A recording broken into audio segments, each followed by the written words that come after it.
Sejam muito bem-vindos ao Mesa de Debates. Aqui quem está falando é o Guilherme e vamos para continuidade aqui a nossa programação, né, da semana, trazendo aqui debates, conversas, né, discussões, coisas que precisam ser feitas perante a conjuntura nacional e a conjuntura internacional que nós estamos vivendo. E um dos temas que o Mesa de Debates discute bastante é a importância, a questão do marxismo, né? Como que o marxismo aí pode ajudar a gente dar uma resposta à realidade.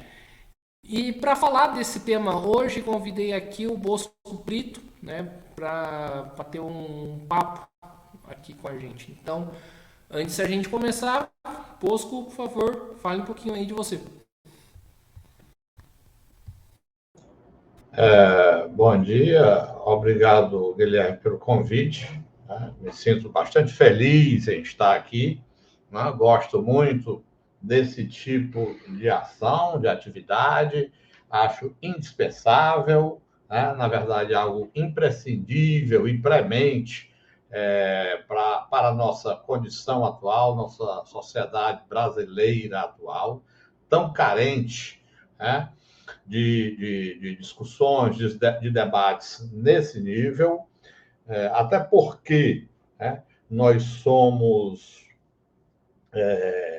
vamos dizer, permeados de forma maléfica, né, pelos indicativos informativos da mídia corporativa, algo que influencia negativamente a classe trabalhadora, de modos a manter um padrão de comunicação que só interessa mesmo às classes dominantes. E quando nós temos essas oportunidades, como o Guilherme aqui está nos proporcionando, de podermos conversar acerca de problemas que nos atingem diretamente, que atingem diretamente a vida das classes trabalhadoras, isso me deixa muito feliz, muito satisfeito. E, é claro, eu jamais poderia deixar de comparecer a esse tipo de atividade. Quero dizer que, inclusive, eu sou também professor universitário há muito tempo, né? E mantenho, né, inclusive também no YouTube, um, um canal de um projeto de extensão, né, extensão universitária, intitulado Projeto de Estudos e Praxes Marxistas, no qual também nós procuramos atualizar, divulgar, né, e discutir cientificamente o marxismo, a tradição marxista, a tradição filosófica, né, e a realidade brasileira e mundial, a realidade social e política brasileira e mundial. Então, são atitudes desse tipo, né, tanto essa, em especial essa do Guilherme, que agora eu estou tendo o prazer de participar, como outras, né, que nós, nesse nível, nesse patamar, que nós devemos, e penso eu, devemos estar promovendo e devemos muito prestigiar. Basicamente é isso, e o meu bom dia, meus agradecimentos, e um prazer estar aqui. É isso, Guilherme, inicialmente. Então vamos aqui para a primeira pergunta, né? Peço aí para o Bosco manter o microfone desligado. É, o Bosco, quando, né, a gente fala de marxismo, ao meu ver, a gente precisa falar de uma palavra que é a revolução. Qual é a importância da gente levar essa discussão sobre a revolução nesse momento de crise mundial, né, que o mundo está passando? E principalmente aqui no Brasil, né? Que a gente é assolado por uma crise política, crise econômica. Qual é a importância de a gente falar da revolução?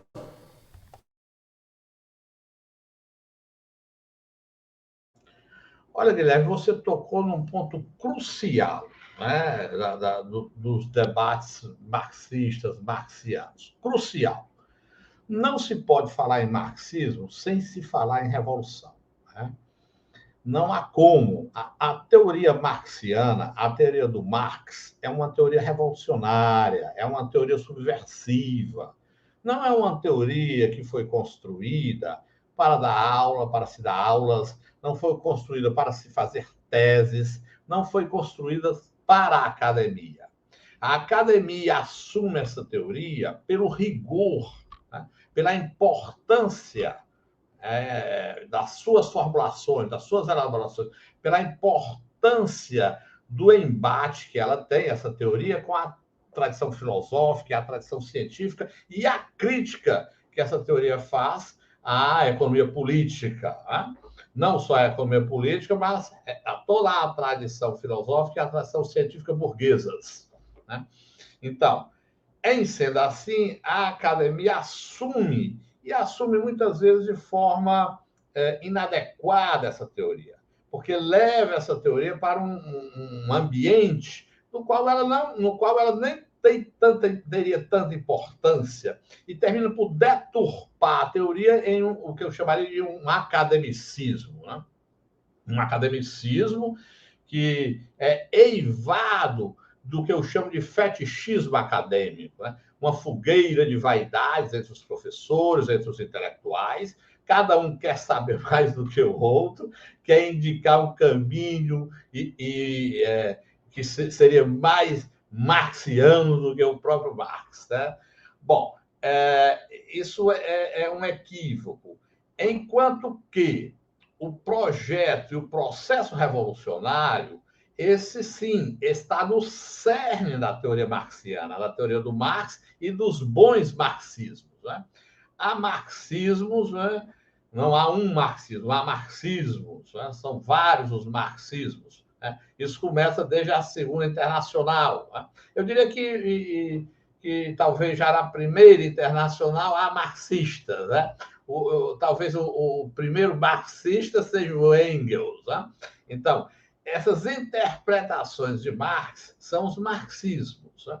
Contudo, é imprescindível não se deixar de lado a perspectiva da revolução, né? Ou o projeto revolucionário. Até porque essa via parlamentar, a política, que leva, em geral, ao politicismo, né? A se pensar que tudo se resolve na política, ela já é criticada por Marx desde os seus primeiros escritos, né? O Marx tem um escrito em Kreuznach, conhecido como Crítica da Filosofia do Direito de Hegel, que é publicado logo muito depois da sua morte, em 1927, né? Onde ali ele rompe com o Hegel e rompe com o processo tradicional do pensamento moderno, que é o pensamento de se pensar a política como uma essência do ser humano, fazendo com que a política seja algo como que inerente à própria sociabilidade, coisa que não é. A política tem uma positividade desde os tempos antigos, desde a Grécia, né? E ela encontra o seu auge na política burguesa. E a política burguesa é quem vai pensar que a liberdade, isso está em Hegel, por exemplo, no livro Princípios da Filosofia do Direito, que ele publica em Berlim em 1821, né? Em Hegel, que para Marx é a maior expressão do Estado liberal que há, né? É o pensamento político hegeliano. Então, nesse livro que eu agora me referi, né? Temos essa ideia de que a liberdade do indivíduo é conseguida através do Estado. Ora, a perspectiva marxiana é exatamente contrária à hegeliana. O que se precisa é acabar com o Estado. Acabar com o Estado significa acabar com a sociedade civil. Para tanto, se faz isso, para Marx, apenas pela via revolucionária. Não há um processo, vamos dizer, evolucionista, né? Como queria, por exemplo, Bernstein, Ernst Bernstein, né? Que é um teórico da Segunda Internacional, um socialismo evolucionário, um socialismo evolucionista. Não há isso. A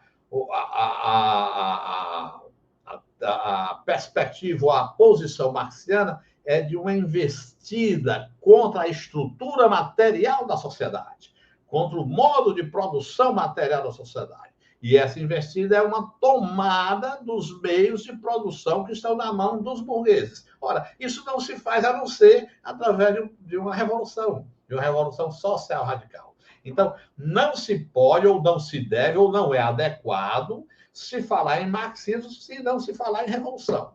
E o Brasil, como você citou, o Brasil é um país que não conhece nem sequer a sua revolução burguesa. Não foi feita uma revolução no Brasil. O Brasil, e aqui eu lembro um pouco do José Chazin, né, um saudoso Chazin, que é um professor morto há algum tempo, professor da Universidade de Minas Gerais, que tem teses e textos interessantíssimos a esse respeito, que é sobre a passagem do feudalismo. Há outros textos, é claro, né? Mas em relação ao Brasil, eu quero dizer. Em relação à passagem do feudalismo para o capitalismo, né?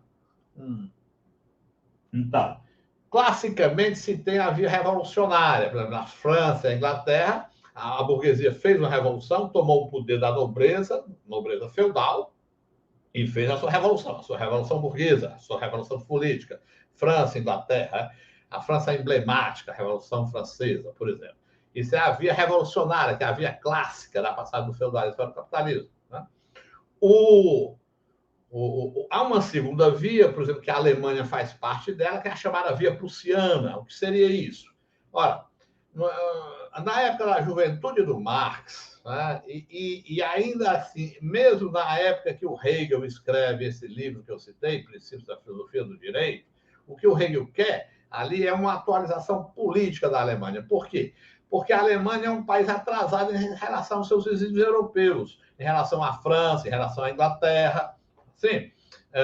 Significa o quê? Significa que esses países, então, vizinhos da Alemanha à época, e ainda hoje, naturalmente, né? Mas vizinhos da Alemanha, eles já haviam feito suas revoluções políticas, suas revoluções burguesas, já haviam construído o Estado democrático, o Estado de direito, o Estado-nação, o chamado Estado moderno. Né? E a Alemanha não, um país atrasado, que só vai fazer isso já no final, né?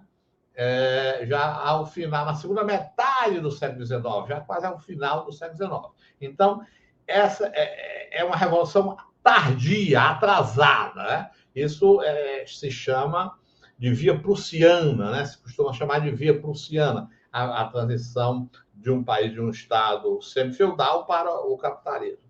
O Brasil não tem nem a experiência clássica, que é a via revolucionária, nem a experiência da via prussiana, porque o Brasil não tem revolução burguesa. Né? Então, o que é que o Brasil tem? Uma experiência de uma via que o Chazin chama via colonial. Né? É através do colonialismo, portanto, e se acostuma, né? Se perpetua a partir disso aí, uma dependência constante do capital estrangeiro e além disso, da exportação de commodities, né? De mercadorias básicas, sem agregação de valor. Né? Por exemplo, de muito agronegócio hoje em dia, né? O agronegócio. Né? Como era a monocultura da cana, hoje é o agronegócio aqui que comanda o carro-chefe da economia brasileira.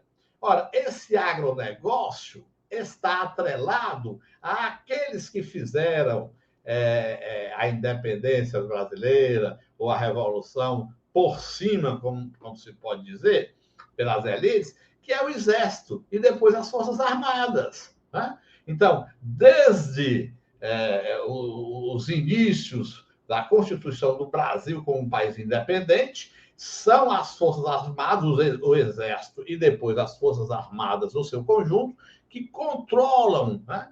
Que tutoriam esses movimentos da economia política que são de interesse de pequenos grupos, como é o caso do grupo do agronegócio. Isso aí, uma série de mazelas advindas disso. Né? Basicamente é isso. É importantíssima essa observação quanto ao processo revolucionário, que é fundamental para se tratar de uma perspectiva social crítica marxista ou marxiana. Certo. O Bosco, quais são as barreiras, os empecilhos, né, para a propagação, né, da teoria marxista no mundo e principalmente aqui no Brasil? É o stalinismo? É né, o fato de ter, né, uma corrente social-democrata, social-liberal como o PT, né, que impede, né, a criação de uma organização revolucionária, talvez. Quais são essas barreiras para a propagação do marxismo e para a organização independente dos trabalhadores? Muito bom, Guilherme. Olha, primeiro, os Estados Unidos realmente foi um desastre, né? O marxismo vulgar, né, fez, trouxe uma pecha, né, de uma desconfiança enorme ao marxismo, né? Os acadêmicos sugerem que não, sugerem que agora, depois que foi desmantelado o marxismo vulgar, é o momento de se voltar a Marx. De fato, nós temos visto no mundo todo, principalmente entre os jovens, um grande apelo e interesse pela teoria marxista. Mas um marxismo revigorado, um marxismo crítico e autocrítico, um marxismo que agora traga para si também lutas contemporâneas, como as lutas identitárias, como as lutas contra o racismo, certo? Contra as lutas contra todos os tipos que negligenciam os estilos de vida próprios a cada um. Né? Nós não podemos desconsiderar que o marxismo teve grandes problemas quando, por exemplo, atacou homossexuais, né? Quando, por exemplo, não fez ver a importância de inserir a luta das mulheres em uma luta, na luta geral dos trabalhadores. Eu acho que esses resgates são importantes, são fundamentais. Né? Isso tem sido feito, isso tem procurado ser feito. Né? Um outro grande empecilho, né, que eu vejo está também, como eu já sinalizei há pouco, no academicismo, né? Na vertente marxista nas universidades. Né? É muito fraco, né? É muito fraco. As universidades elas contribuem de uma maneira negativa para a crescente importância do marxismo no mundo. Por quê? Por quê? Porque as universidades elas são como que um espelho do que a ciência deve promover no sentido de buscar o bem-estar, melhoria das condições de vida, etc. Contudo, as universidades, elas, em grande medida, elas representam o que é novidade. Os professores, normalmente, são professores que se interessam por algo que é novo, teoricamente, são professores, então, novidadeiros. Tudo que aparece como novidade é interessante. São professores que se encantam, né, com o que eu chamo de canto de sereia, do mercado editorial, né? Dos países centrais do capitalismo, especialmente da Academia Europeia, isso das ciências humanas e sociais. Na verdade, as ciências humanas e sociais elas passam por uma grande crise, né? Elas são hoje quase irrelevantes no processo do movimento científico mundial, são quase que irrelevantes. E por quê? Porque, em boa medida, principalmente no Brasil ainda, na França, né, que é um dos centros, inclusive, iniciou essa discussão, que era chamado pós-modernismo, né? Começa na América, mas tem muito apelo na França, através de autores como Foucault, por exemplo, que é um autor muito querido, muito estudado na academia.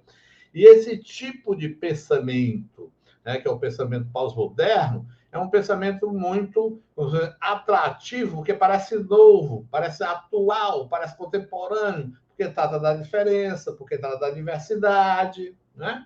E isso atrai muito os jovens e os professores, né?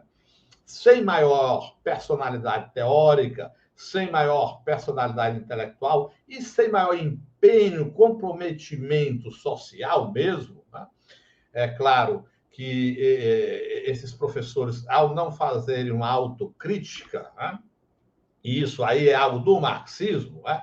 Quando o Marx, se eu não me engano, na quarta tese sobre Feuerbach, diz, o educador também precisa ser educado, o que ele está pondo naquela tese é que a educação, o processo educativo, é um processo de autotransformação.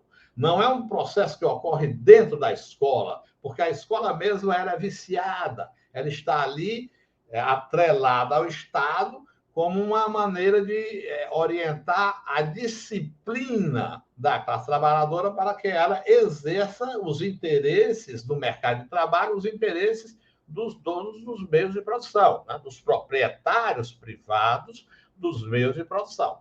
Assim, as escolas, a universidade, por exemplo, ela está plena, cheia, eivada de professores, de mentalidades que são corrompidas por a sociedade. Por quê? Porque essas pessoas não passam por um processo de autotransformação.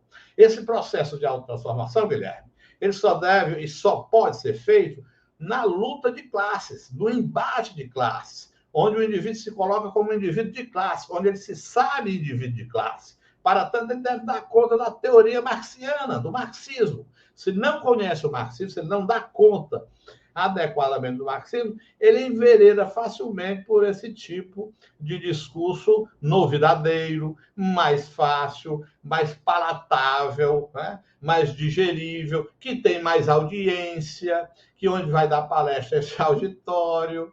Por quê? Porque parece que aquilo está de acordo com os interesses genuínos das massas populares, das juventudes, etc. Contudo, isso é muito nefasto, né? Esse pensamento pós-moderno é um pensamento nefasto, ruim, que precisa ser atacado, principalmente em países do terceiro mundo, países subdesenvolvidos, como é o Brasil, como é a América do Sul. Então, como é que se tem um pensamento pós-moderno, onde as desigualdades são alarmantes, onde as pessoas muitas vezes sequer têm o que comer, onde a educação está sucateada, né? A ciência é sucateada, há um negacionismo científico, e esse negacionismo científico não é só brasileiro, é o mundo inteiro, né? Passa por isso através, é claro, de uma economia dominante, que é o modo de produção capitalista, que na maioria das vezes não vai interessar tratar sobre o meio ambiente, é claro, porque o que vai interessar é o investimento e a depredação do meio ambiente. Toda produção de mercadorias, que gera, naturalmente, em um primeiro momento, um bem para consumo, né? para ser consumido, né? Para ser trocado, na verdade, em última instância, mas para ser trocado ele precisa ter valor de uso, né? A mercadoria tem valor de uso e valor de troca. Então, para gerar valor de uso, é preciso que haja um investimento na natureza. E esse investimento na natureza não importa como ele seja, porque o que interessa mesmo para o capital é a troca, é o consumo daquilo que é produzido. Se aquilo não for vendido, aquilo não faz parte do capital produtivo, do sistema produtivo capitalista.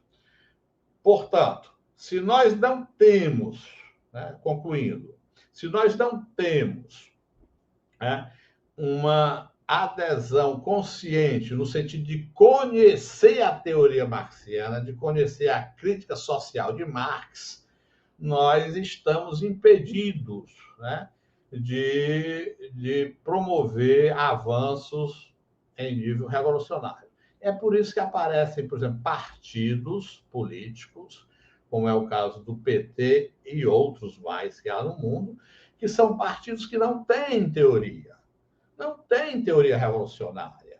Assim, de certa forma, eles entravam nesse processo, por quê? Porque eles fazem passar a ilusão de que o sistema político, o sistema parlamentar, a política, o politicismo virá a resolver os nossos problemas, quando nunca acontece isso, né? Se nós mesmos, enquanto classe trabalhadora, não nos organizarmos, não lutarmos pelos nossos ideias a partir de nós mesmos, a partir de quê? Dos movimentos sociais, dos sindicatos, etc. Movimentos sociais esses que são muitas vezes cooptados pelos governos, principalmente pelos governos de características progressistas, como é o caso do PT.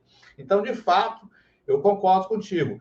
É um certo empecilho, né, esse tipo vamos dizer, de proposta política social-democrata, reformista, que não deixa de ser, vamos dizer, um neoliberalismo mitigado. Isso é um neoliberalismo, né? É claro que há alguns elementos de avanços aí no campo, por exemplo, da criação de alguns ministérios, né, que têm interesse mais quanto aos povos originários, indígenas, os direitos humanos, etc. Contudo, isso fica puramente como maquiar, né? Colocar um batom aqui, um pó acolá, um perfumezinho aqui no outro canto, para a coisa não ficar tão fedorenta, né? Mas a coisa permanece em si do mesmo jeito. Né? Basicamente seria isso. Isso é se um entrave, além do que, naturalmente, a ideologia, né? A ideologia do sistema, que perpassa todos os níveis e todas as instituições sociais, desde a escola até as igrejas, as famílias, etc. Seria isso, penso. Bosco, em relação à questão da academia e do academicismo aí que você tanto critica e eu, né, compartilho aí das suas críticas, o tão mal, né, que o stalinismo fez aí para os intelectuais, né, porque, né, com a onda stalinista que teve e tudo mais, muitos intelectuais para tentar, né, se contrapor acabou meio que tirando a essência do marxismo. E você citou aí, né, e acho que teve casos mais extremos, você citou aí o pós-modernismo e o Michel Foucault. O próprio Michel Foucault, né, se contrapunha muito ao Partido Comunista Francês e tudo mais. O quão ruim que foi o stalinismo aí para essa vertente academicista aí que você coloca?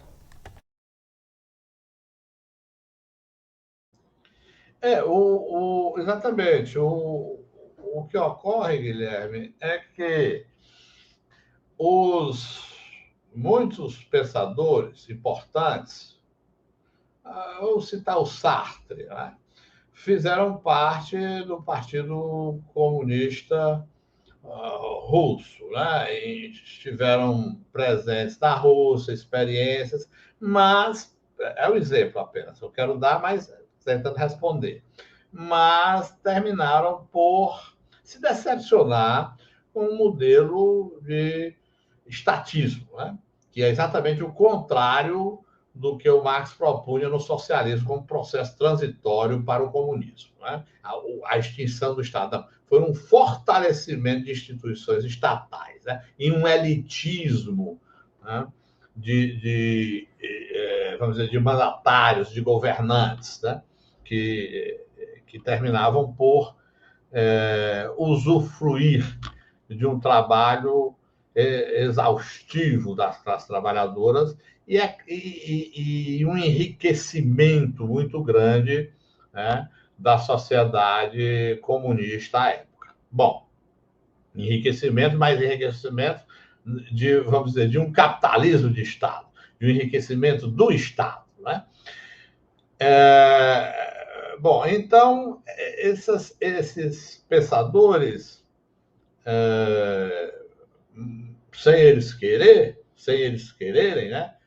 Ou diria, como diz a expressão francesa, malgré eux, embora eles não queiram ou embora eles não quisessem, eles terminaram por tentar, vamos dizer, revisionar o marxismo.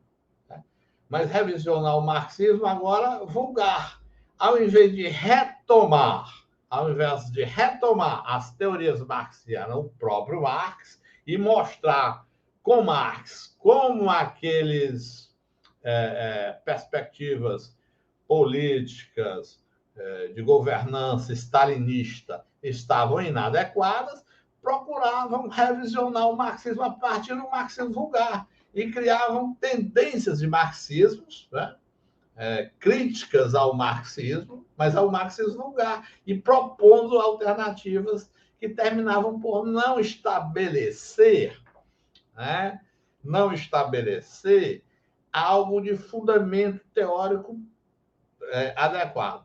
Exemplo, a grande maioria dos pensadores, né? A grande maioria dos pensadores tendeu para uma perspectiva politicista, como se a política, e aí talvez a política parlamentar, pudesse vir a resolver um problema de estrutura, que o problema é de estrutura material. Não se enveredava por uma investigação da crítica do processo de produção. Porque o que o Marx busca é seguir o objeto do seu movimento. Que objeto é? O modo de produção capitalista do seu movimento. Ora, quando se segue o modo de produção capitalista do seu movimento, a partir dos elementos que lhe são contraditórios, a partir das suas próprias contradições internas, nós vamos dar conta de que aquelas contradições materiais reverberam nas formas de consciência, nas ideologias, nas instituições. Isso não foi feito. Não foi feito, na grande maioria, e todos tentavam resolver isso de uma forma política. Então, seria uma democratização das instituições, seria um aparelhamento mais adequado do processo educativo, né? Seria crítica a instâncias religiosas, etc. Ou seja, ficou-se na superficialidade dos fenômenos. Nunca se desceu efetivamente, na grande maioria, eu estou dizendo, é claro que há pensadores importantes que fazem e fizeram isso, nunca se desceu em grande medida de pensadores na crítica estrutural do sistema. E é isso onde basicamente se perde o marxismo, inclusive o marxismo hoje. Eu acho que academicamente isso é fundamental. É tanto que, quando eu cito o pós-moderno, é porque há, entre todos os pensadores pós-modernos, eu vou citar alguns, por exemplo, Gianni Vattimo, que é um italiano, se eu não me engano ainda está vivo, Gianni Vattimo, o Jean-François Lyotard, começa com ele, que hoje é o livro que inaugura um clássico do pós-moderno, A Condição Pós-Moderna, né, do Lyotard, um livro dos anos 80, 1980, algo assim, 79, 80.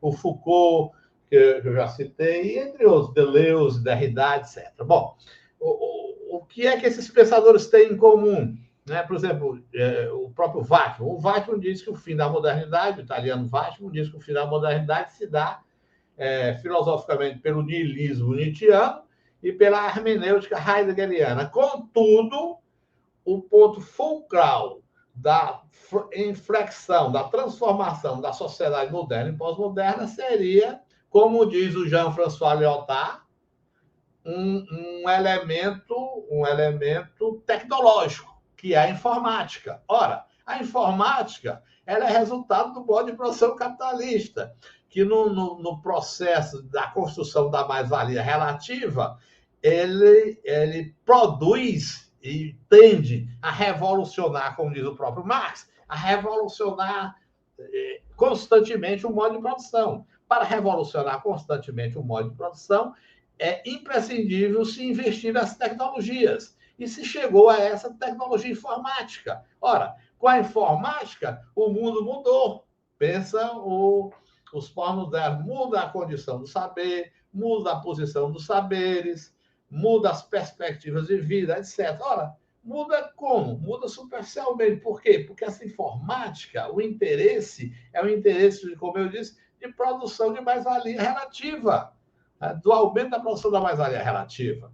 E assim, é claro que há interesses, né, a partir dessas novas tecnologias, na mudança das perspectivas de vida das pessoas. Contudo, o que interessa fielmente, né, com isso, com as transformações tecnológicas, é um aumento do nível de riqueza pela acumulação dela, riqueza, através da produção da mais-valia relativa, da produção do valor. Né? É uma crítica do valor que você tem que fazer, de como o valor é produzido contemporaneamente. Tá?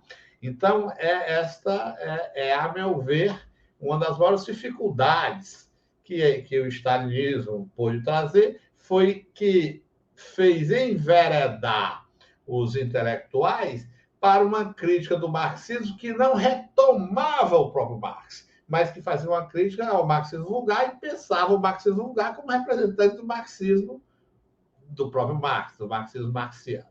Eu acho que é isso, basicamente.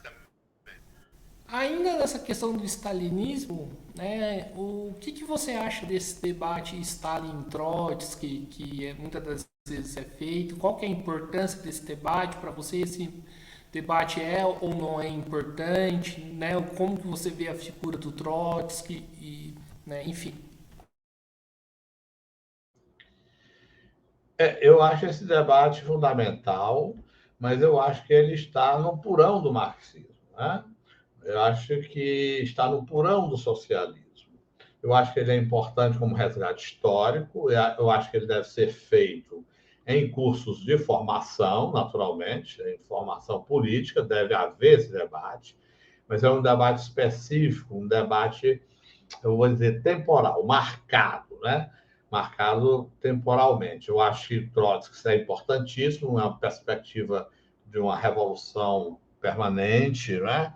Isso eu acho fundamental. A revolução não é algo que se faça de uma hora para outra, obviamente. É algo que deve ser construído e vem sendo construído, tem que ser construído ao longo de muitos anos pela classe trabalhadora. E hoje nós, enquanto classe trabalhadora, temos obrigação de observar isso, de discutir isso, de enveredar por isso. Né? Eu acho que você, por exemplo, nesse momento está prestando um grande benefício à classe trabalhadora ao trazer esse tipo de debate a público, ao trazer esse tipo de debate à baila. Né? Mas eu acho que nesses elementos pontuais, como você coloca agora, a relação, por exemplo, Stalin, Trotsky, são pontos que devem ser trabalhados de forma mais, vamos dizer, com mais vagar, né? Com mais vagar. São pontos históricos do marxismo que devem ser discutidos para mostrar as dificuldades, as mazelas, mas isso deve ser estudado, penso eu. Isso deve ser estudado tanto em cursos de formação política, em sindicatos, em movimentos sociais, né? Como também nas academias. Né? Deve haver cursos. Eu mesmo participei há anos atrás, bastante tempo atrás, de um curso de especialização onde nós tratamos, mas tratamos de forma sistemática, desses assuntos, desses textos, que há toda uma discussão teórica, de autores fundamentais, desde a Segunda Internacional, até a perspectiva de uma nova internacional. Mas devem ser estudados, devem ser estudados. Temos o Lenin, temos o Lenin que nós não podemos deixar de considerar, os textos muito bons do Lenin, o Kautsky também, a discussão do Kautsky, a própria Rosa Luxemburgo. Então, esses autores, vamos dizer, do que eu chamaria aqui o porão do marxismo, são autores fundamentais, importantíssimos. A Rosa Luxemburgo, por exemplo, tem textos sobre a reprodução do capital que são excelentes, precisam ser revistos, precisam ser lidos, precisam ser pesquisados. O Kautsky, as dificuldades dele, mas ele é um cara importante. Foi o Kautsky quem terminou de publicar as teorias da mais-valia, Sem o Kautsky, nós não teríamos isso, Foi ele que fez isso, essa tradução e publicação, compilação das chamadas teorias da mais-valia, Coisa muito importante. É claro que tem uma discussão com o Lenin, o renegado Kautsky, etc. Então, essa discussão sobre democracia, né, na Segunda Internacional do Lênin, né, democracia para quem, o que é democracia, né, democracia burguesa ou democracia operária, né, todos esses pontos são fundamentais, é preciso que nós saibamos isso aí, nós estudemos isso, é preciso que seja estudado, pessoal, né? Não pode ser apenas dito de forma panfletária, acho que não. Acho que uma das dificuldades do marxismo está nisso, né? O marxismo aí dos anos 70, né? Dos anos 70, por exemplo, aqui no Brasil, né? Era um marxismo muito profetário, né? Um marxismo muito que as pessoas faziam muito espontaneísmo, um certo espontaneísmo, muito de forma espontânea, sem se estudar com afinco as teorias do Marx e essas disputas importantes aí da Segunda Internacional, essas disputas importantes da Revolução Bolchevique, essa falta de conhecimento da história do movimento da Revolução Russa, do movimento da Revolução Bolchevique, ela realmente é muito pouco estudada. Mas o que eu penso é isso, é que ela deve ser estudada sistematicamente. Para quê? Para que nós reconheçamos, possamos dar conta, fundamentados historicamente, nas discussões teóricas dos autores que estão postas aí, né, nos livros que eles mesmos publicaram, discutir a partir disso e discutir a partir dos fatos históricos que são apresentados pelos historiadores, os sérios historiadores da Revolução Russa. Então, a gente precisa estudar, discutir, debater e ter isso fundamentado para mostrar a fragilidade, as dificuldades e a importância de não se repetir certos erros e de se propor, sim, a partir de um embasamento teórico fundamentado na teoria do próprio Marx, perspectivas ou posições políticas próprias para os dias de hoje, que não são, naturalmente, os dias datados àquelas épocas. É isso, meu querido. Bosco, você falou aí da questão dos erros. Nessa última semana eu andei, né, debatendo, conversando aí com um militante, né, do Partido Comunista Brasileiro, né, falando aí dos erros da União Soviética e, né, qual é a postura que a gente deve tomar, né? E uma discussão que a gente teve que foi o seguinte, né? A União Soviética teve erros, mas só que o capitalismo também errou, né? O fato do capitalismo errar, né, por ser um sistema que a gente sabe muito bem que não precisa entrar nesse debate, justifica os erros né, cometidos aí na União Soviética, principalmente na época do stalinismo? Porque eu particularmente acho que não. É absoluto. Claro que não, né? Claro que não. O que nós queremos é exatamente buscar consertar a vida, né? O que nós queremos é buscar uma qualidade de vida, uma felicidade, uma alegria, né? Uma descontração, uma vida para ser vivida, né? O que a teoria marxiana procura é a liberdade, a emancipação humana universal, a construção da própria felicidade, né? A autodeterminação dos indivíduos, né? Então, o capitalismo ele é um erro já, né? Ele já é um erro por si, né? Ele não tem nada desses 300 anos de capitalismo, não tem nada de bom, né? Não tem nada de bom no capitalismo, né? Se você e outra coisa, o capitalismo ele está degringolando, né? É um projeto civilizatório que tende de fato, a esfarecer, né? A acabar. Né? Mas não acaba se nós não intervirmos. A primeira questão que você fez sobre a revolução. Se não houver revolução, ele não acaba. Há alguns que pensam, né? Vamos deixar que o capitalismo acabe por si. Em absoluto.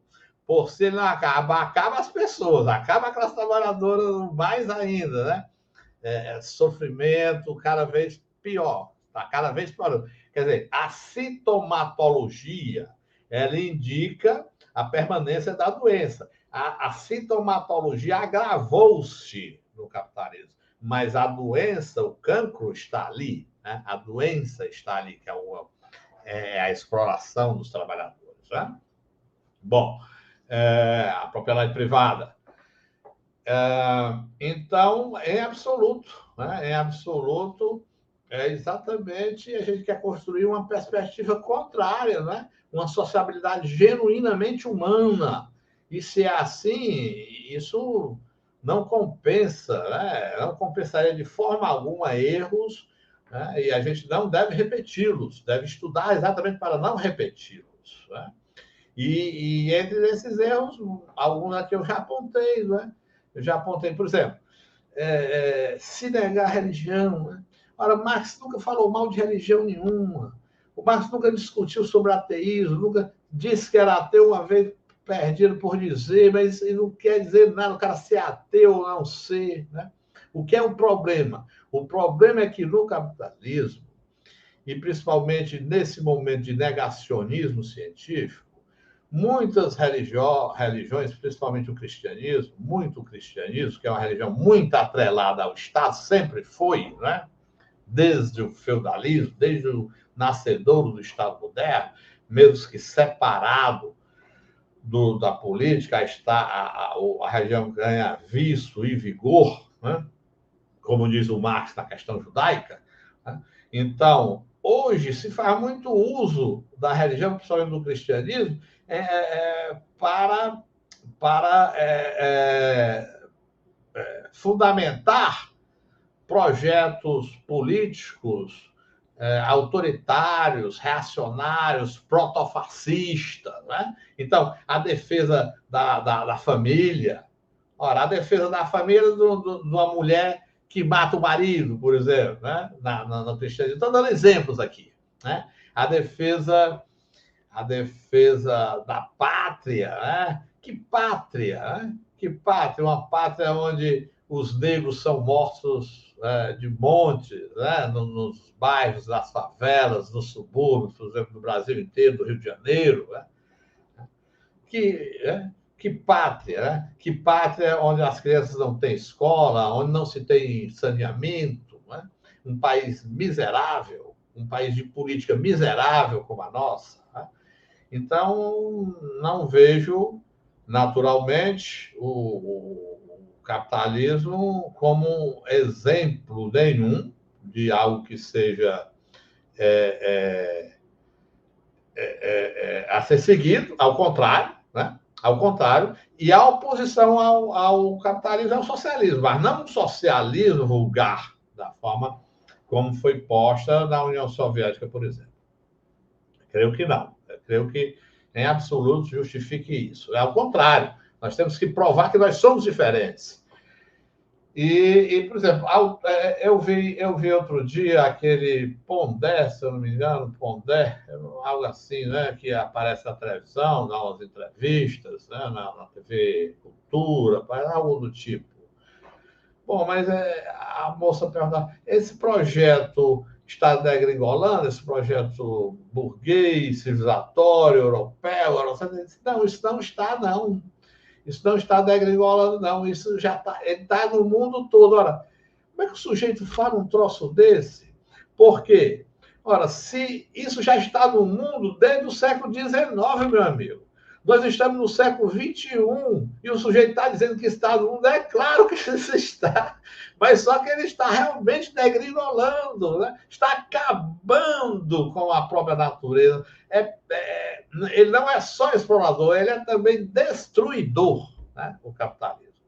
É isso que a gente tem que ser. A gente tem que se indignar com esse modo de vida que o capitalismo promove. E jamais cometer erros que foram cometidos quando a gente tentou sair disso, porque a gente acompanhou, de certa forma, a essa época, de forma naturalmente inadequada e indevida, certos elementos do capitalismo. Teríamos como que eu falei, um capitalismo de Estado, coisa que, em absoluto, nós devemos repetir, penso eu, Guilherme. É isso. Só fazer um pequeno comentário, né, antes da próxima pergunta em relação ao Pondé. O Pondé só esqueceu uma pequena coisa, né, da dinâmica do capitalismo que se desenvolve, né, de maneira internacional e não nacional, né? Então, imperialismo dali para quê? Enfim, enfim, sem comentários. O Ô Bosco, indo aí pro bloco final, né, da nossa entrevista, né, perguntar como que você avalia a esquerda marxista ou a esquerda que se reivindica revolucionária aqui no Brasil, né, qual que é a posição dela hoje, quais são as tarefas, o que ela precisa aí, fazer para poder, né, se tornar uma força expressiva na realidade e poder atuar na luta de classes, inclusive levando, né, a processos revolucionários. Meu querido, eu acho que isso aí é fundamental. Mais uma vez, a sua pergunta, tanto a pergunta primeira como essa agora, eu acho que nós estamos praticamente finalizando nossa conversa. Então, eu acho que é fundamental essa conclusão. Eu acho importantíssimo, fundamental o estudo. Tem que haver estudo, né?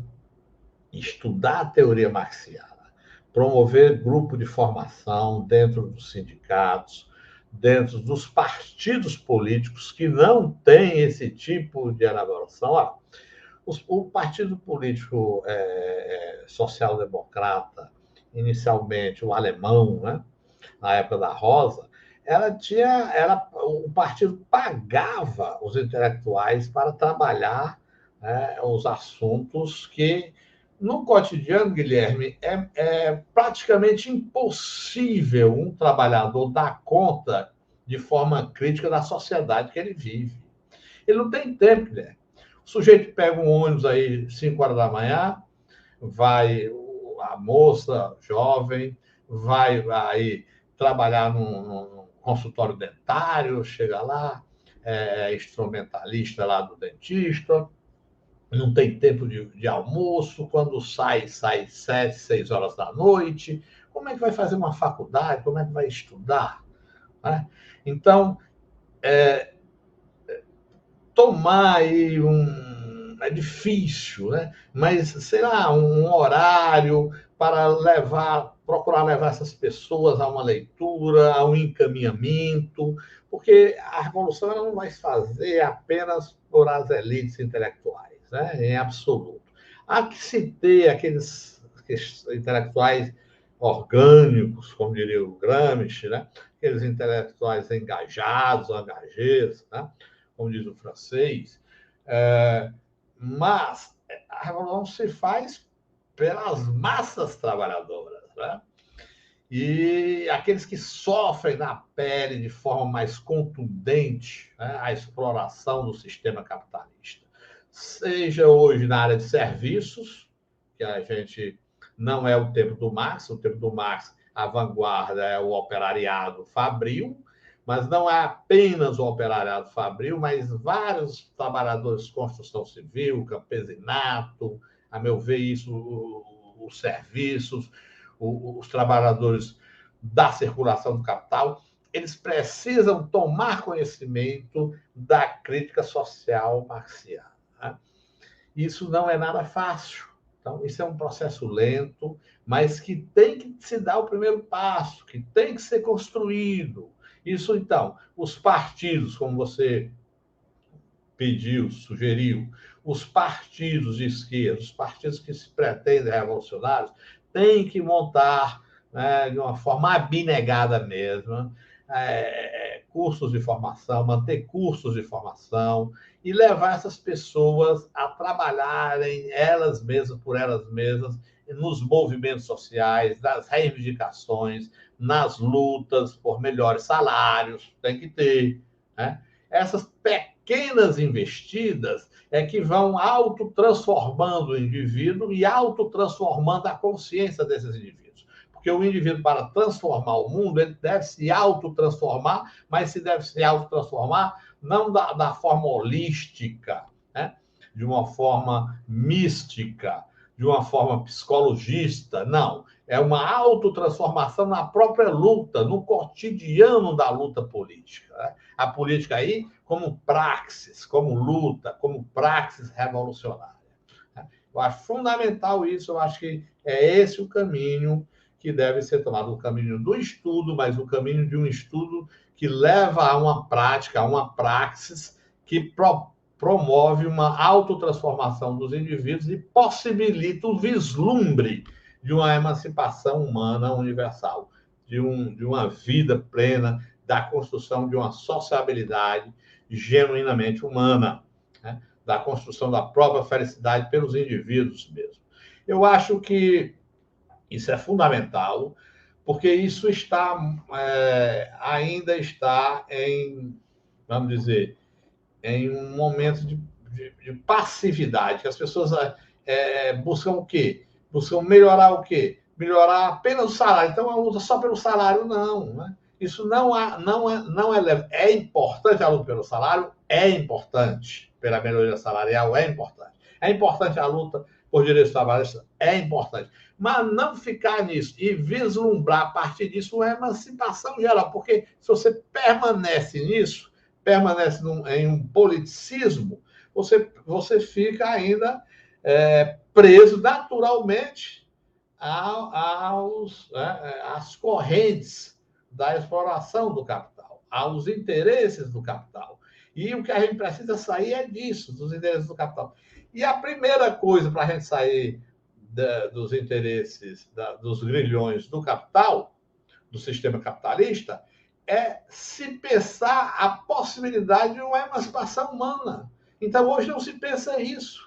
O que pode se pensar em momentos democráticos, né? Em melhoria no investimento em educação, etc, etc. Contudo, isso é importante. Não obstante, se não pensarmos a partir disso, da possibilidade de uma emancipação universal, num desmantelamento do capitalismo, né? Na quebra do capitalismo, num processo revolucionário, nós não avançaremos para onde nós precisamos avançar, que é para a construção de uma sociedade onde os indivíduos livres, naturalmente, sejam o verdadeiro testemunho de uma possível emancipação humana universal, Guilherme. É isso aí que eu tinha a dizer. Obrigado. Então é isso aí, pessoal. Estamos encerrando aqui mais uma entrevista do Mesa de Debates. Quero aqui agradecer a participação aí do professor Bosco Brito, falar que eu gostei bastante aqui do nosso papo, acho que foi bastante legal. E passo novamente aí a palavra para ele para fazer as considerações finais. Bom, só me resta agradecer, dizer também que gostei bastante do contato, muito bom conhecer o Guilherme. Espero que tenhamos outros momentos de discussão, talvez temáticos, né, e observar alguns pontos, vamos dizer, mais focais, né, no marxismo, ou na Revolução Proletária, ou na crítica da política, etc. Né?